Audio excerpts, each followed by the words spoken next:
una vulgar sirena que envenenó las horas de mi vida. No puede ser porque la vi rezar, porque la vi querer. Mi nombre es Lupercio García de Morlanes de Huesca, Aragón, España. Lo que voy a decir hoy aquí, sé que es políticamente incorrecto, por defender a un artista de la interpretación, como es Plácido Domingo. Entiendo que puede haber posiciones contrarias a las mías, pero eso es la dialéctica. La tesis que voy a sostener es la diferenciación entre el hombre y el artista. Para aquellas personas que no conozcan el tema de Plácido Domingo con detalle voy a exponer una síntesis de los hechos. Plácido Domingo fue denunciado por acoso sexual por un grupo de cantantes norteamericanas en la Asociación de la Prensa, no en un juzgado que es donde se presentan las denuncias. Estas fueron apoyadas por el movimiento Me Too, que es un potente lobby de presión en Estados Unidos.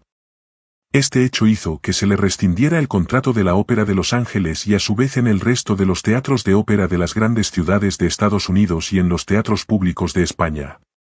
Pero hay que señalar que en los grandes teatros de Europa, Londres, Salzburgo, Berlín, París, ha cantado con toda normalidad.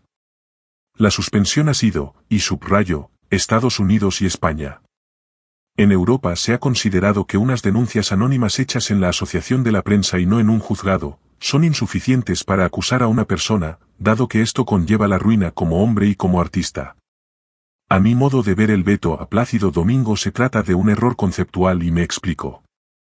El error está determinado al no saber ver la diferencia entre el hombre y el artista, porque una cosa es el hombre y otra muy distinta el artista.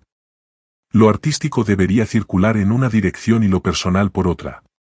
Esta idea no es mía, ya fue desarrollada hace más de 100 años por el médico y organista alemán Albert Schweitzer.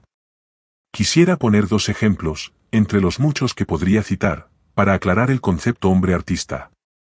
Sabemos que Mozart, por sus cartas, fue un hombre de fiestas, tabernas, burdeles etc. Vamos, un hombre que le iba la marcha. Cuando estaba terminando de componer su ópera Las bodas de Fígaro, recibió una carta de su padre donde le recriminaba lo inapropiado del personaje de Fígaro, por cuestionar a la monarquía que era quien le mantenía. En dicha carta también le reprochaba, que había llegado a sus oídos la vida soez y vulgar que llevaba en Viena, totalmente inapropiada para un músico de la corte. Él responde a la carta y en el párrafo final Mozart dice, es posible que yo sea un hombre vulgar pero mi música no lo es. Es decir que Mozart asume en su persona la dualidad hombre-artista. Lástima que Freud no fue aficionado a la música, aquí tenía un material de primera para elucubraciones. El segundo ejemplo se trata del pintor del Renacimiento italiano Caravaggio. Como muchos de ustedes sabrán, Caravaggio fue un asesino. Un tribunal de Roma lo condenó por la muerte por el asesinato de joven romano. Uno de los jueces que conocía su obra dijo, es un asesino, pero es un gran artista, aunque Caravaggio después de la condena logró huir. Vamos, era un individuo que llevaba mucho peligro.